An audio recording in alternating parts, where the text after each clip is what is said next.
Informasinya itu ketika kita kan ada iklan-iklan di TV-TV itu kan, di televisi itu. Jadi ketika kita apa namanya itu nonton itu ada ketika ya seperti iklan bulan puasa itu kan kebersamaannya, udah sahur bawa obor. Jadi itu menyentuh kok. Terus kalau ketika sholat berjamaah itu segera langsung itu loh apa namanya itu langsung berbaris gitu. Tentara aja kita harus dimarahin dulu baru langsung ini. Tapi kalau kita Allah yang mulia, Allahu Akbar, Allahu Akbar, udah komat itu udah langsung berjejer kan. Kalau kita itu yang ini awalnya. Tapi karena ya itu tadi karena pengen tahu cuman terpendam karena itu tadi nggak ada yang mengajarkan, nggak ada tempat kita untuk bertanya. Bismillahirrahmanirrahim. Ya ayyuhalladzina amanu udkhulu fis-silmi kaffah.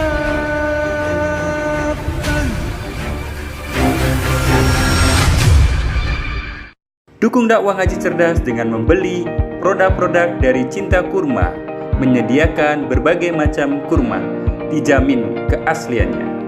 Bismillah, Assalamualaikum warahmatullahi wabarakatuh. Perkenalkan nama saya Azam Abdillah Ramadan Duru.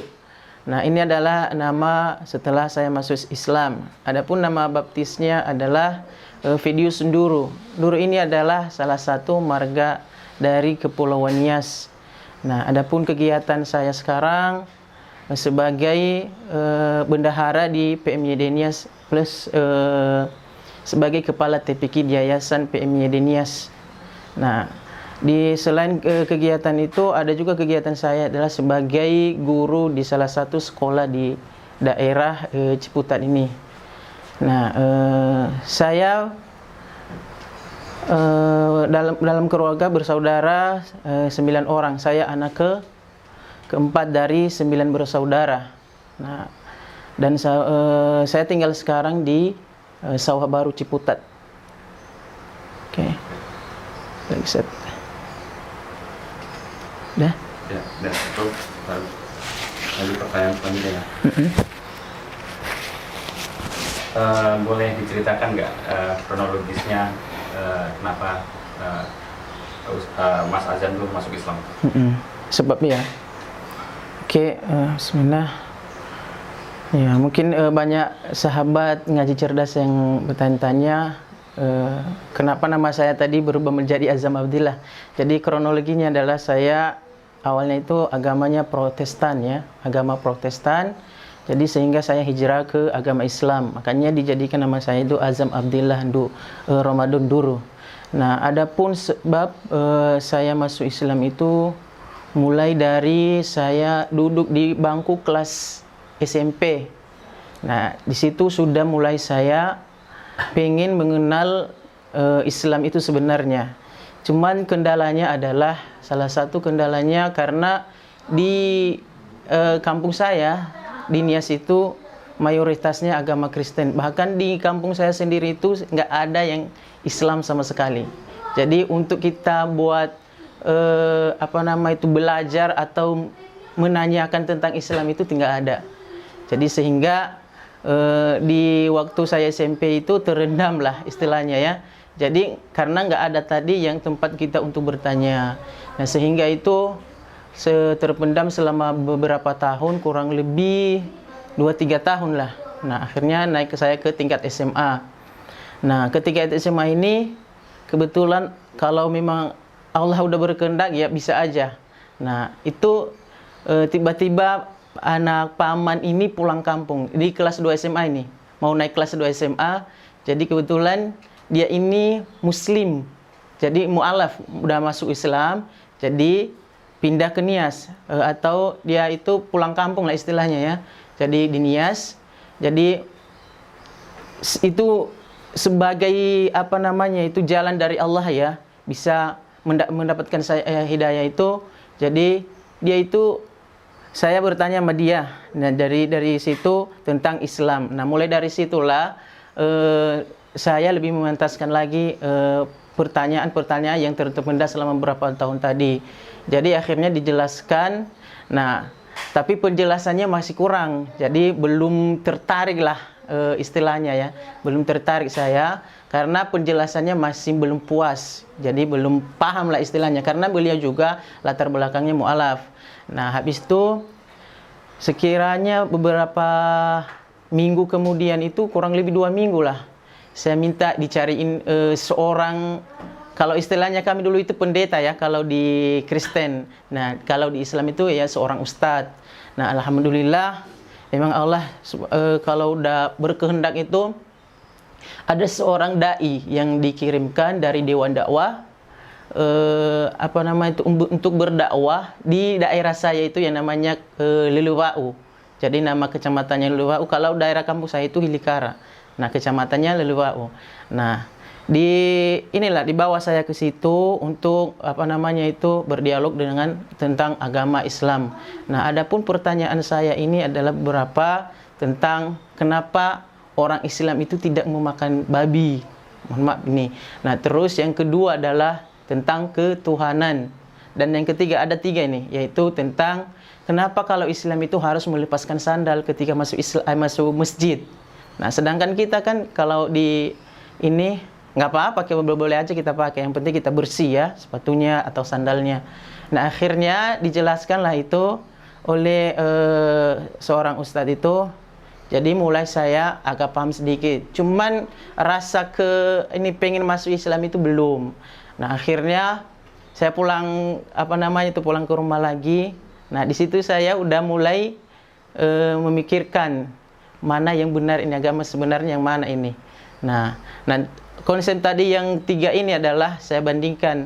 Nah, tentang kalau dibilang Ustadz tadi itu memang diharamkan ini tuh babi itu dalam Islam itu memang nggak boleh. Nah, terus di dalam sebenarnya di dalam Kristen juga ada dalam, kalau nggak salah itu dalam surat Imam ayat 11 ya. Nah, pasal 8 atau sebaliknya itu. Nah, diharamkan. Tapi tulisannya di situ adalah babi hutan. Nah, ini yang membedakan babi peliharaan dengan babi hutan. Nah, terus yang kedua adalah tentang ketuhanan tadi. Nah, ini namanya itu Trinitas ya kalau di kita ya. Ada Tuhan Allah, Tuhan Bapa dan Roh Kudus, ada 3 itu. Nah, itu yang membuat saya bingung. Nah, padahal di dalam titah pertama dalam Kristen itu, dalam agama saya sebelumnya di titah pertama itu menyatakan bahwa jangan ada Tuhan Allah. Kalau kita dulu itu Allah ya, bukan Allah ya. Kalau sekarang Allah ya. Nah, jangan ada Tuhan Allah kecuali aku. Yang bilang ini adalah Tuhan sendiri ya. Nah, disitulah saya membandingkan dengan surat yang ada di dalam Al-Quran, surat ke 11 ya kalau nggak salah ya. Qul huwallahu ahad, Allahus samad, lam yalid wa lam yulad wa lam yakul lahu kufuwan. Itu di situ itu tidak ada Tuhan selain aku, katanya kan. Dan sama-sama ini tuh. Nah, kenapa lagi ada Tuhan-Tuhan yang lain? Nah, itu yang membingungkan saya. Terus saya balik lagi ke Ustadz Sadi, saya untuk bersyahadat kedua kalinya itu. Jadi akhirnya di tanggal 25 Ramadan itu saya masuk Islam tahun 2012 kurang lebih. Saya masuk Islam, menyatakan masuk Islam itu di kelas naik bangku di kelas 2 SMA, naik kelas 2 SMA saya di situ ya. Akhirnya saya mengatakan masuk Islam dan akhirnya saya disyahadatkan di situ. Nah, namanya yang baru masuk Islam itu pasti udah banyak godaan dan ujiannya, mulai dari keluarga kita, saudara kita, teman kita, pokoknya semuanya lah. Nah, akhirnya itu jadi saya bingung mau belajar di mana, sekolah di mana. Di sana nggak ada sekolah Islam sama sekali. Nah, apalagi khususnya di daerah saya tidak ada sama sekali namanya kayak kalau TPQ kan di sini ada gaji-gajian. Nah, di sana nggak ada sama sekali, mau ngaji di mana. Nah, kita di pedalaman. Jadi akhirnya saya bingung, saya tanya paman saya gimana saya ke depannya. Ini masih bingung lagi itu. Mungkin itu ujian dari Allah ya atau cobaan ya. Jadi akhirnya yang sama Ustaz saya tadi itu kebetulan dia asli dari Jogja. Jadi dikonfirmasi lagi oleh anak paman tadi. Nah, bagaimana ini untuk ke depannya? Dia kan pasti putus sekolah ini karena di kampung dia itu nggak ada sekolah, di SMA-nya nggak ada belajar ini. Masa cuman masuk Islam nggak di ini. Nah akhirnya ngambil keputusan, kebetulan ada namanya itu Ustadz Abdul Aziz. Nah direkomendasikanlah kepada beliau. Nah kebetulan beliau itu memang Allah tadi itu udah rencana Allah semua ya. Jadi direkomendasikanlah kepada beliau untuk bagaimana caranya. Nah Ustadz yang sahadat dengan saya itu telepon ke beliau. Jadi akhirnya nanti beliau yang membawa saya ke Jakarta untuk bisa ke belajar agama lebih dalam ke pesantren, yaitu pesantren Yayasan Anaba Center. Akhirnya 2 minggu kemudian, nah mulai dari ini nih, apa namanya itu, dari ongkos saya di situ bingung karena nggak ada uang pegangan sama sekali. Jadi alhamdulillah kita pergi ke kota, ke muslim yang ini minta bantuan untuk membantu untuk pergi belajar Islam, dengan alasan kita untuk belajar Islam supaya mereka ini. Nah akhirnya alhamdulillah dengan senangnya juga karena saya seorang mu'alaf, mereka diketuk hatinya oleh Allah Subhanahu Wa Taala ngasih ongkos saya sampai ke Jakarta. Nah akhirnya saya belajar di Jakarta. Tadi itu putus ya SMA itu di Nias. Jadi udah putus sekolah, itu nggak ada sekolah sama sekali. Jadi akhirnya saya berangkat dari Nias ke Jakarta bareng dengan Ustadz Abdul Aziz tuh. Nah, jadi kebetulan dia juga mu'alaf. Jadi kebetulan dia tinggal di pesantren mu'alaf itu yang diasuh oleh guru kita itu Kiai Haji Syamsul Arifin Nababan. Nah, itu selama berapa tahun saya di situ. Saya selesai SMA saya dulu di situ. Nah, saya menyelesaikan SMA-nya itu dengan mengambil paket C karena udah nggak diterima. Saya udah umur 18 tahun di situ. Nah, jadi saya mengambil paket C di salah satu lembaga di Lebak Bulus, namanya itu Media Amal Islam. Jadi disingkat dengan MAI. Alhamdulillah selama kurang lebih setahun saya di situ selesai dan saya langsung mendaftar di perguruan tinggi yaitu Al-Hikmah Jakarta. Nah, sehingga sekarang saya sudah selesai S1 dan bisa mendirikan bareng-bareng ini pesantren yayasan ini bareng Ustadz Abdul Aziz Laia dan beberapa teman-teman juga yang dari Al-Hikmah. Dan alhamdulillahnya juga bisa mengajar anak-anak sedikit-sedikit di sekolah-sekolah dekat-dekat sini. Mungkin itu perkenalan dan itu testimoni dari saya. Semoga kita bisa mengambil hikmah dan bermanfaat. Ya, satu lagi Ustaz, ada pertanyaan. Berarti tadi bisa dikatakan gara-gara soal babi haram atau halal ya? Iya. Islam ya. Iya. Jadi ya 3 hal itu tadi itu yang 3 hal itu tadi yang membuat saya hijrah ke Islam itu, yaitu salah satunya adalah tentang makan haramnya babi. Yang kedua adalah tentang konsep ketuhanan. Nah, karena di dalam tadi ketuhanan itu dalam titah pertama aja udah dibilang akulah Tuhan, tidak ada Allah kecuali aku. Dan itu yang bilang itu adalah Allah sendiri atau Tuhan sendiri, bukan siapa-siapa. Dan maksudnya itu tidak boleh ada Allah lain kecuali Dia. Nah, makanya itulah makanya saya hijrah ke Islam. Yang ketiga adalah tentang masalah ketika kita masuk masjid, perbedaan masuk masjid dengan gereja atau tempat ibadah lain ya. Jadi kalau kita di ini Islam itu kita harus lepas sandal dulu dan berwudu, bersuci dulu. Itulah baru kita beribadah. Kalau di agama saya sebelumnya itu, jadi kita yang penting udah mandi di rumah, kita bersih, sepatu kita bersih, kita langsung masuk ke tempat ibadah tersebut itu. Nah, itu berapa lama pergumulannya tuh? Nah, kalau pergumulan itu sebenarnya saya dari kelas 2 SMP ya, atau di bangku kelas SMP itu saya udah mulai pengen mengenal Islam itu sebenarnya. Nah, jadi karena tadi itu ya sama seperti yang saya bilang tadi itu, kita nggak ada tempat untuk bertanya. Karena di sana semua itu mayoritasnya Kristen semua. Agama lain, nggak ada agama Islam sama sekali. Apalagi di kampung saya ini sekarang, hanya saya satu-satunya yang masuk Islam. Nah, dan disusul dengan adik saya lah satu. Yang di kampung saya sendiri ya. Tapi kalau beberapa kampung tetangga itu ada sebagian, tapi itu pun pendatang. Tadi kan dibilang senang dengan Islam dari semenjak bangku SMP. Iya. Itu dapat informasi apa? Nah, ini informasinya itu ketika kita kan ada iklan-iklan di TV-TV itu kan, di televisi itu.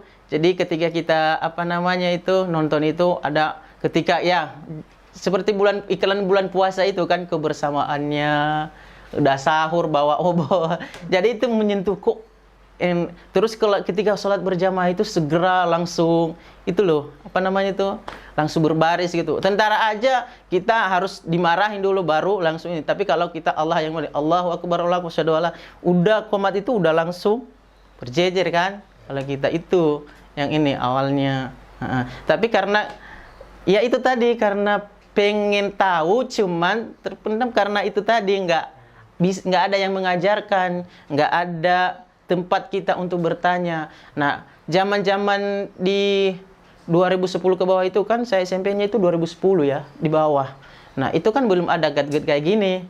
Kalau sekarang kan udah kita tinggal searching di Google, udah ada jawabannya kan. Kalau dulu belum ada ini.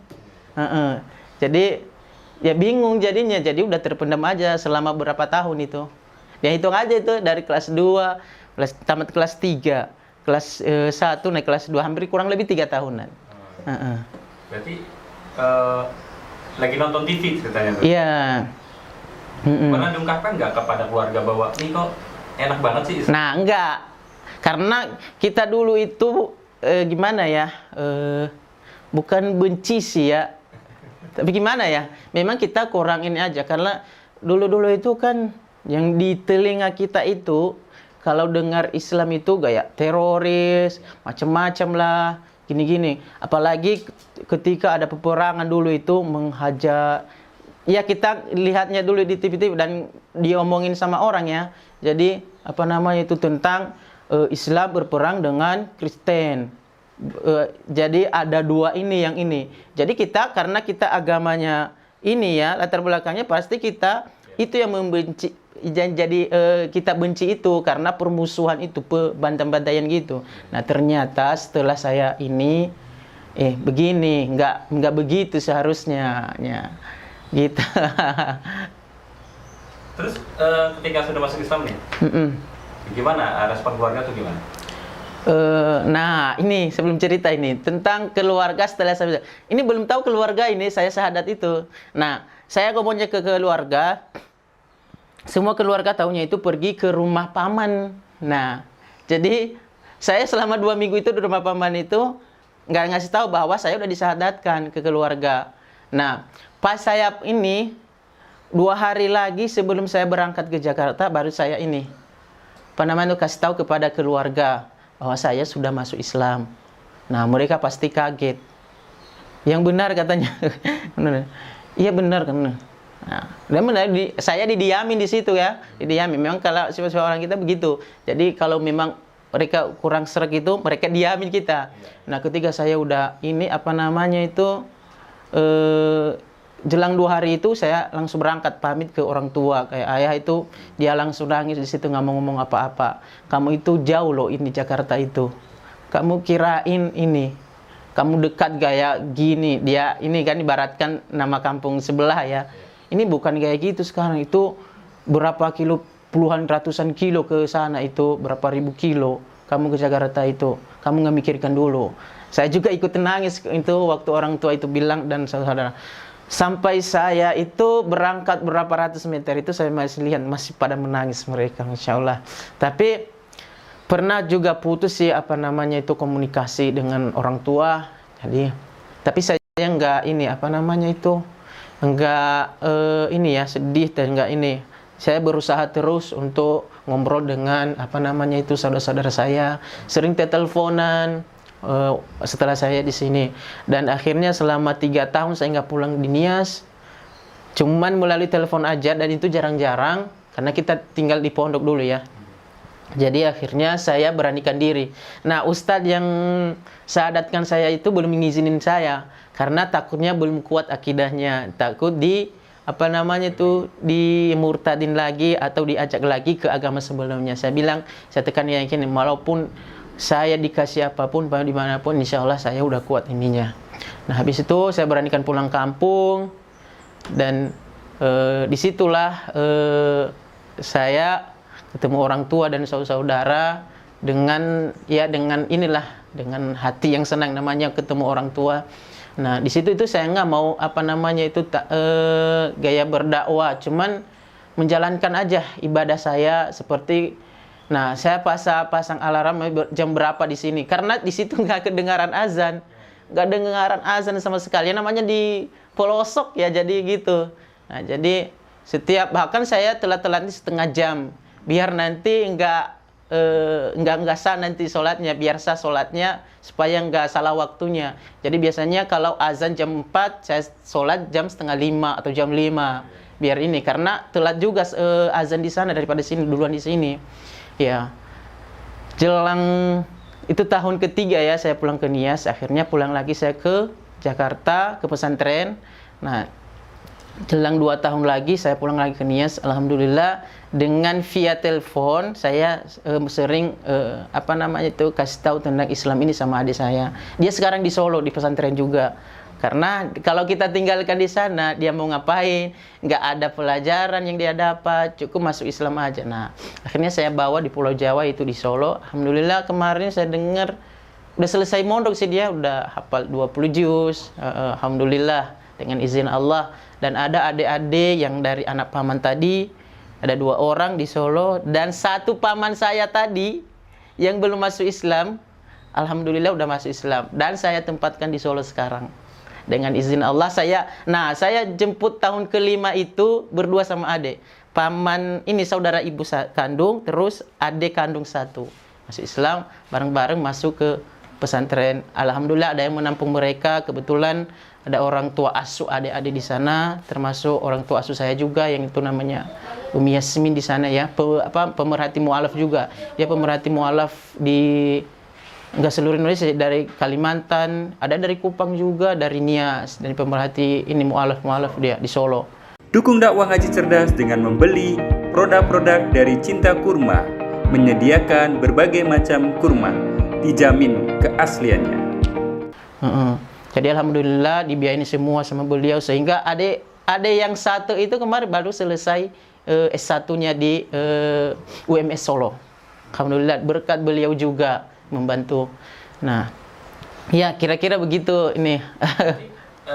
Tadi trigger paman sama adik itu triggernya karena mungkin mengikuti jejak Mas Azam atau gimana? Ada itu ngajaknya itu lumayan. Jadi saya cerita dulu lagi, ini segini loh, seperti ini Islam ini sebenarnya.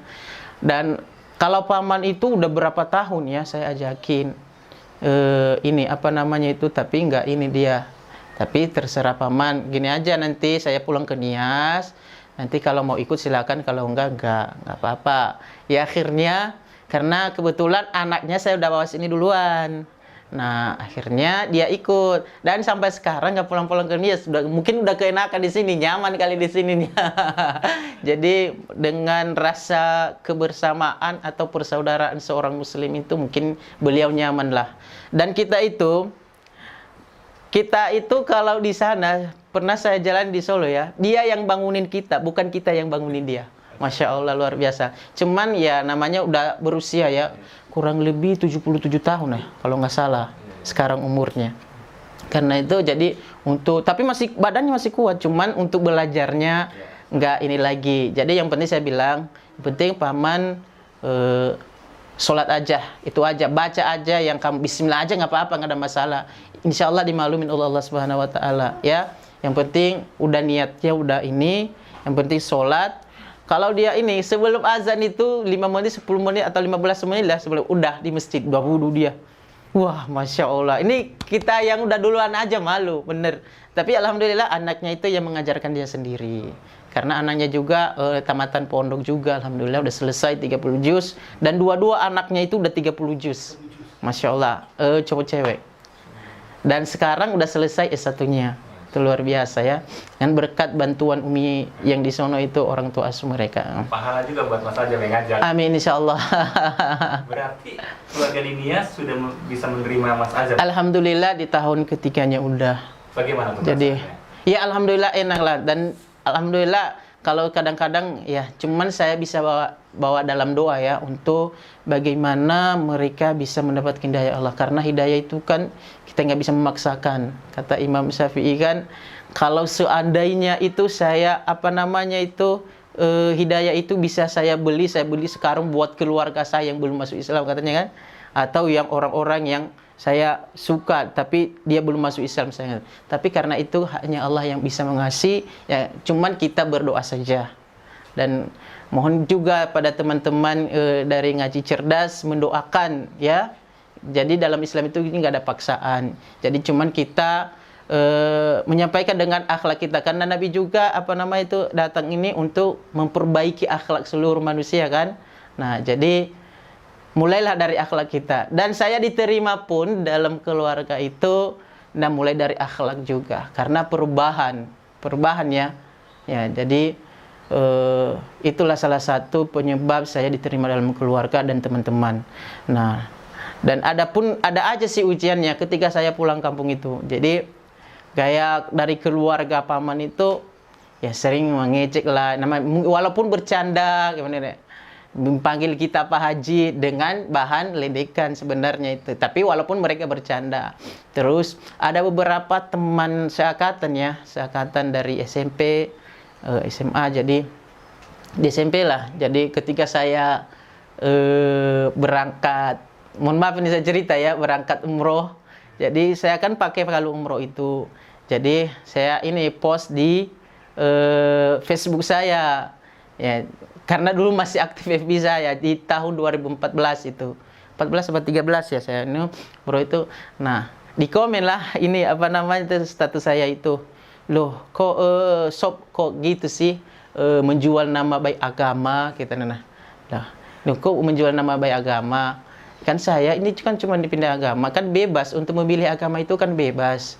Terserah kamu kalau mau ya masih tetap di situ ya nggak ada masalah. Saya juga mau hijrah di sini nggak ada masalah. Yang penting kita saling toleransi aja saya bilang.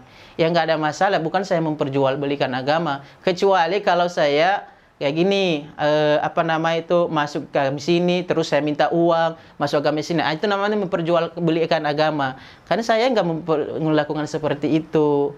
Nah ini namanya ujian. Ada beberapa ujian yang deledekan dari teman-teman yang masih teman bermain atau teman sekolah dulu, tapi udah saya biasa aja. Ya namanya kita mendoakan saja semoga mereka, karena mereka belum tahu. Kalau sudah tahu nanti sama saya juga dulu itu sangat-sangat benci ya, istilah bisa dibilang benci lah terhadap Islam itu. Karena itu tadi doktrin tadi itu tentang masalah teroris, ada bom ini semuanya berbau ke Islam. Ternyata kalau kita ini ya nggak seperti itu. Makanya masuk dulu baru kita komen. Ya seperti itu. Banyaklah ujiannya. Tapi alhamdulillah dengan ujian seperti itu Allah masih menetapkan akidah dan menetapkan saya dalam Islam. Seperti itu. Berarti orang tua masih ada komplit? Enggak. Kalau orang tua di waktu saya kelas 2 SMP ibu sudah meninggal. Ayah masih ada, bapak masih ada. Nah, dan masih ada juga keluarga saudara sekitar 8 orang masih hidup semua. Jadi di rumah itu tinggal beberapa saudara karena ada yang merantau sebagian dan bapak sendiri. Gimana menerima Mas Ajam sudah menjadi seorang muslim? Bapak sih biasa aja, yang terserah kamu aja. Ya, itu kan pilihan kamu seperti itu. Jadi nggak terlalu banyak komen, cuman awal-awal aja. Yang seperti yang dia omongin tadi, karena kejauhan nggak mau jauh dari anaknya tadi, itu aja sih sebenarnya. Kalau masalah-masalah ini nggak sih, alhamdulillah. Nggak ada penentangan yang keras dari keluarga ya? Nggak lah, alhamdulillah nggak ada. Cuman dari sepupu-sepupu aja itu. Karena ketika saya bawa paman di sini itu, mereka mengancam gitu. saya sanggup ini.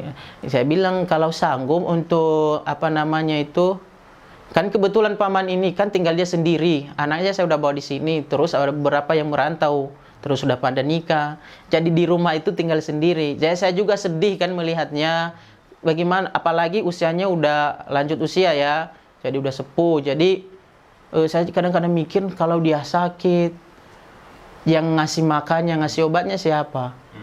Nah, beberapa juga saudaranya saya telepon, bagaimana tentang ini. Nah, mereka ngasih paman itu untuk menjaga ini tanah yang tinggal ini. Memang tanah mereka luas.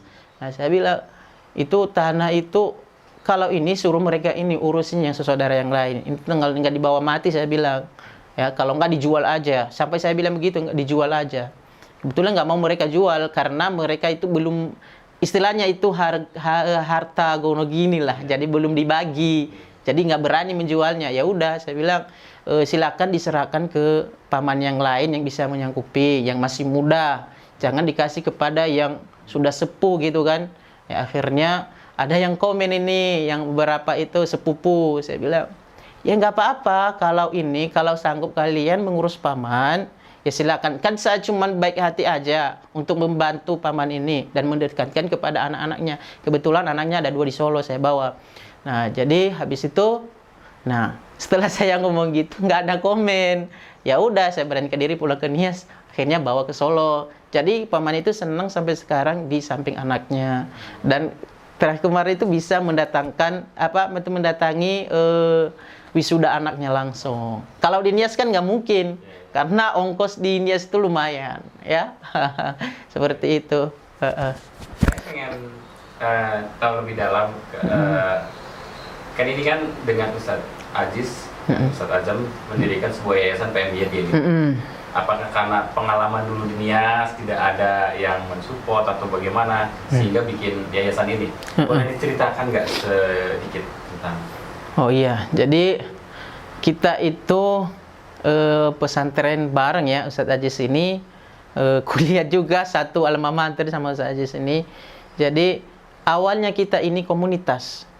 Jadi komunitas ngasih anak-anak di pesantren. Ini masih belum ada ini. Jadi belum dikatakan yayasan ya, belum diaktonotariskan.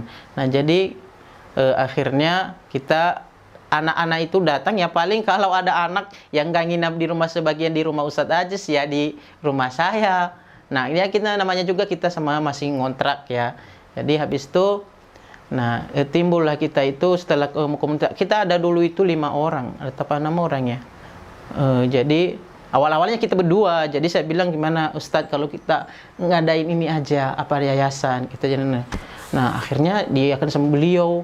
Jadi akhirnya ya kita lah sepakat semua, jadi mendirikan yayasan ini ke aktonotaris langsung. Jadi alhamdulillah diterima di sana di tahun 2019, itu masih COVID itu.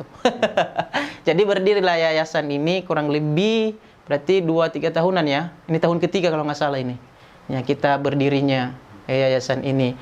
Nah, untuk ya tadi latar belakangnya karena anak-anak tadi itu kalau kita ini contohnya ini, kalau apa namanya itu libur ini kan kita udah taruh ini anak-anak di pesantren kayak Baitul Quran, markas hadis, ada lagi pesantren yang di Tambun Bekasi di sana.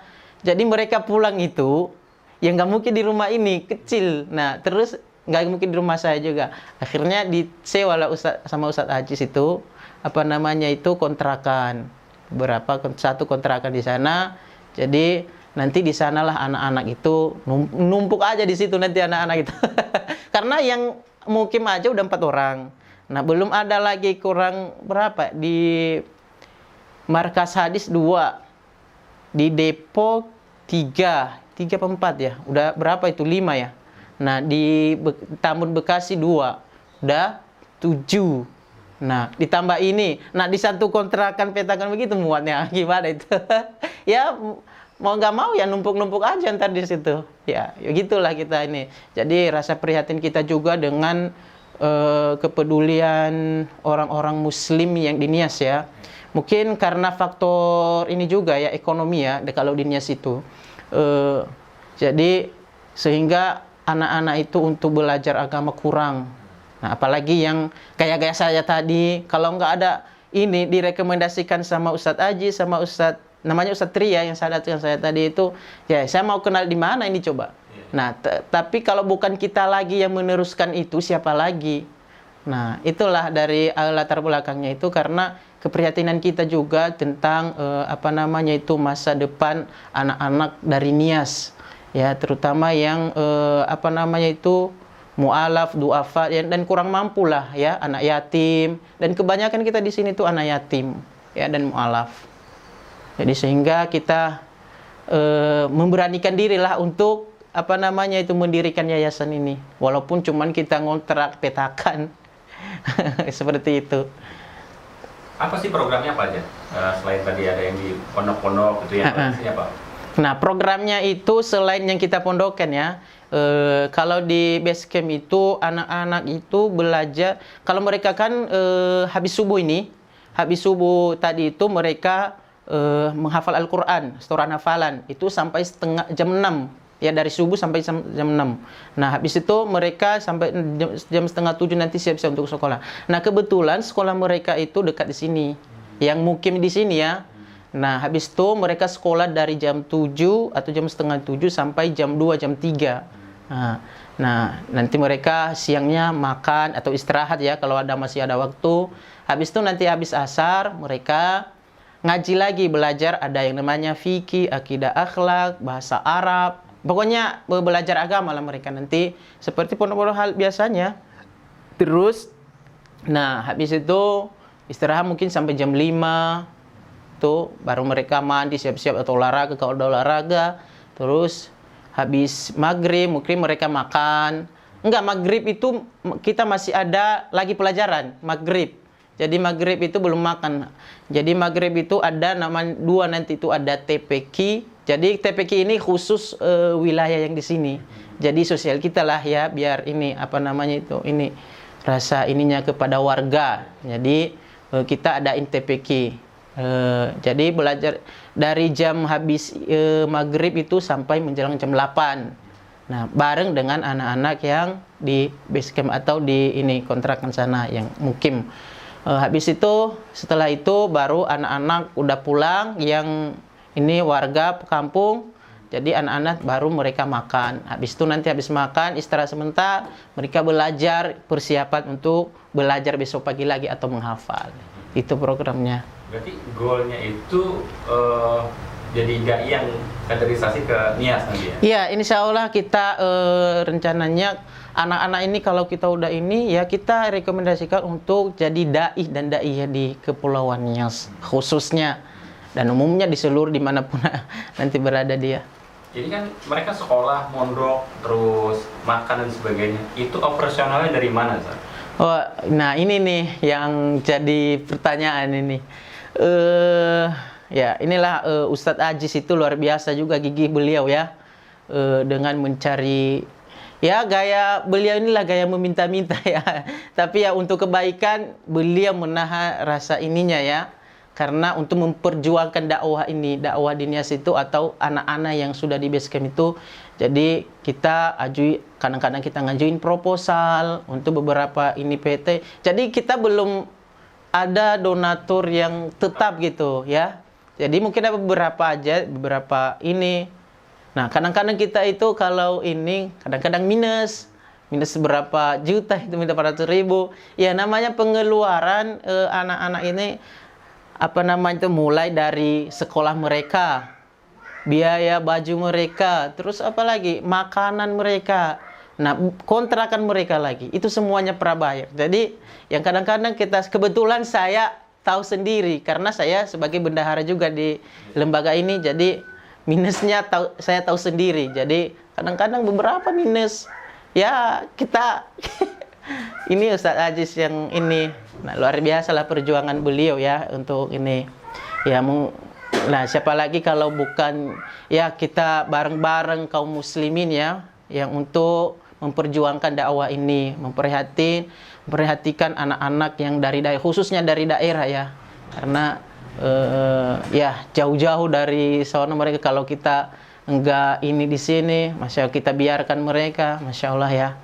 Jadi luar biasa Ustadz Ajis itu memperjuangkannya. Jadi bagi yang kaum muslimin yang ingin berkontribusi untuk Yayasan PMYD, silakan menghubungi nanti ya di bawah ini. Semoga Allah Subhanahu wa taala membalasnya dengan kebaikan dan pahala yang baik di sisi Allah Subhanahu wa taala. Sebelum menutup Ustaz, Iya. sebelum menutup, minta ini dong, minta tips atau pesan-pesan untuk sahabat ngaji cerdas semuanya. Mungkin pesan saya ya, pesan kalau untuk ini ya dari saya ya, jadi jagalah iman kita ini ya, benar-benar. Jadi perkuat lagi untuk mengkaji dan belajar agama Islam, khususnya ini para mu'alaf ini ya, jangan sampai goyah lagi ya, goyah lagi imannya, jangan sampai dengan sesuatu yang ini menjadi iman kita goyang. Jadi kuatkanlah iman kita, belajar banyak ya, insyaallah, dan banyak-banyak berdoa kepada Allah Subhanahu wa taala. Apalagi mumpung ini bulan Ramadan ya, banyak-banyak berdoa. Ini Ramadan 10 hari pertama Ramadan itu ada Allah memberi rahmat ya. Semoga Allah merahmati kita semua. Oke, nah bagi saudara-saudaraku yang dirahmati Allah Subhanahu wa taala, mumpung ini di bulan suci Ramadan ini, bagi yang kaum muslimin, muslimat yang ingin berkontribusi untuk pembiayaan baik sekolah maupun operasional Yayasan PMYD Nias, bisa nanti menghubungi yang nomor di bawah ini ya.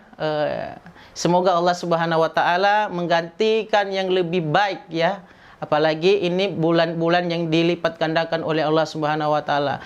Semua pahala apapun atau kebaikan apapun dilipat gandakan oleh Allah Subhanahu wa taala. Jadi berlomba-lombalah kita dalam mencari kebaikan atau di bulan suci Ramadan ini. Oke, bismillah. Untuk penutupnya mungkin saya sekian dan terima kasih. Semoga dalam cerita saya ini atau latar belakang saya masuk Islam ini bisa memotivasi kita semua, khusus diri saya sendiri lebih giat lagi untuk belajar, untuk mendalami agama Islam. Dan untuk yang kedua adalah untuk yayasan kita ini, semoga lebih kaum muslimin memperhatikan lagi dan lebih berkembang lagi untuk umat ya, insyaallah. Barakallahu fikum. Assalamualaikum warahmatullahi wabarakatuh. Banyak ini Ustaz.